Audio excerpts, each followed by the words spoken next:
WWE SmackDown January 17th, 2025 results. It is finally happening, y'all. The wait is finally over. It's going to happen.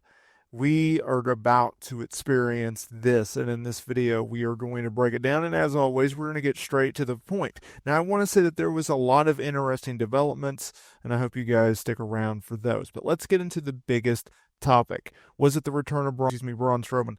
No. Was it the fact that Motor City Machine Guns are now the number one contenders for the tag team titles?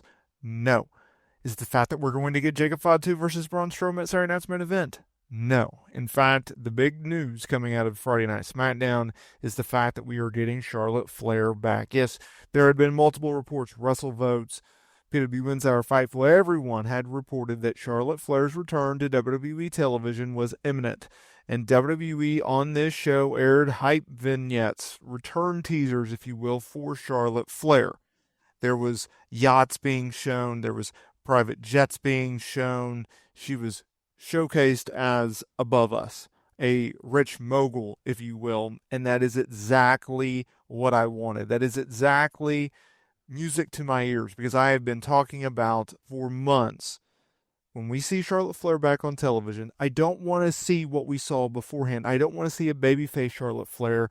I want to see that heel Charlotte Flair, the one that we all despise, the one we all can't stand. That's the Charlotte Flair I want to see. And that is the Charlotte Flair we are going to get. Now, I'll touch on this in a later video, but I cannot wait to see Charlotte Flair. Now, I expect her to return, and I expect her to do so at the Royal Rumble. In a week and a half, you might as well. But I like the fact that they got the ball rolling, and I like the fact that they're giving us a clear-cut direction of where Charlotte Flair is heading.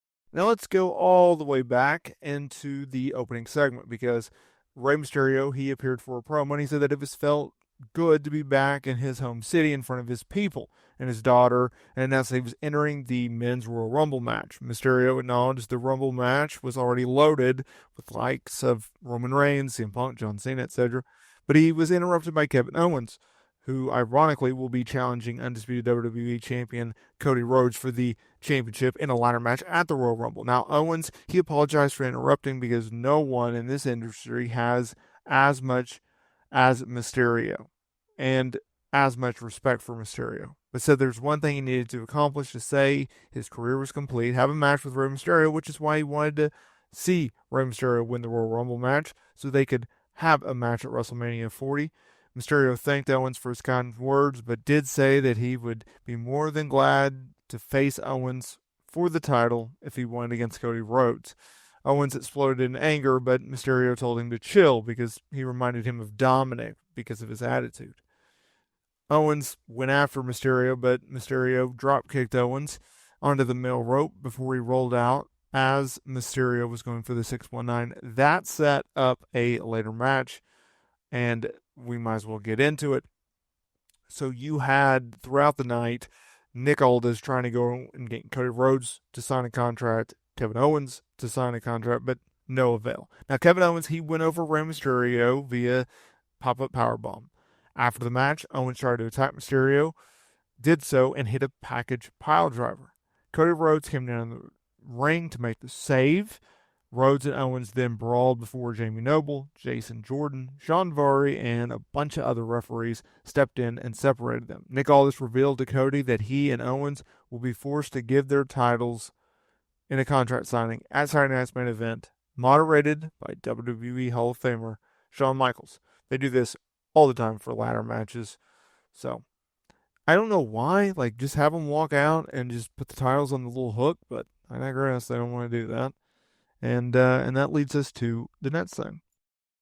So, Bianca Belair and Naomi. Now, they did a pre-tape backstage segment with Naomi saying Nick Aldis and co. did not have enough info yet on who attacked Jade Cargill, and that just sparks up more, speculation as to who attacked Jade Cargill.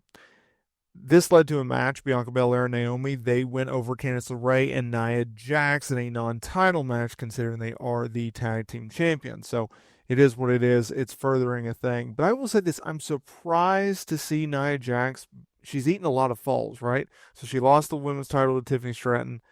Granted, it was a Money in the Bank cash-in. Then she lost a Fatal 4-Way match last week. Now she's losing a tag team match. And I understand Candice LeRae took the fall, but I don't understand why we're beating her like a drum. Like, just, it makes you shake your head.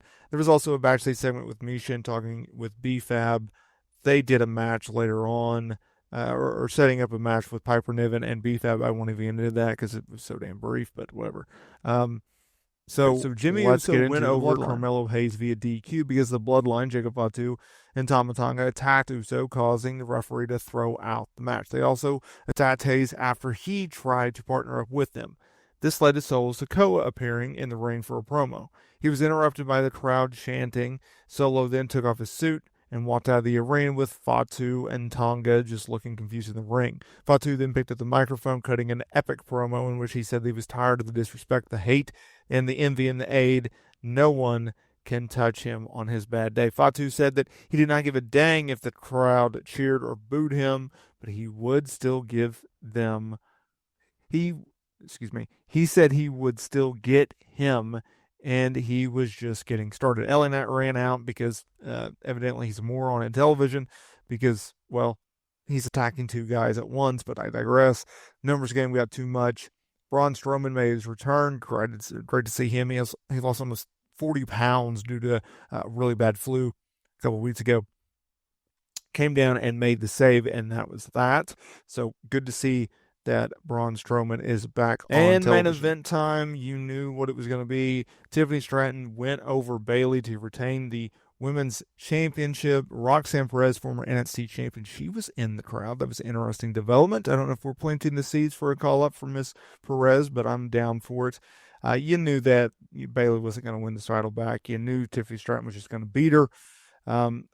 Awesome to see that it headlined a SmackDown. More for that, more to do on that. And that was SmackDown, y'all.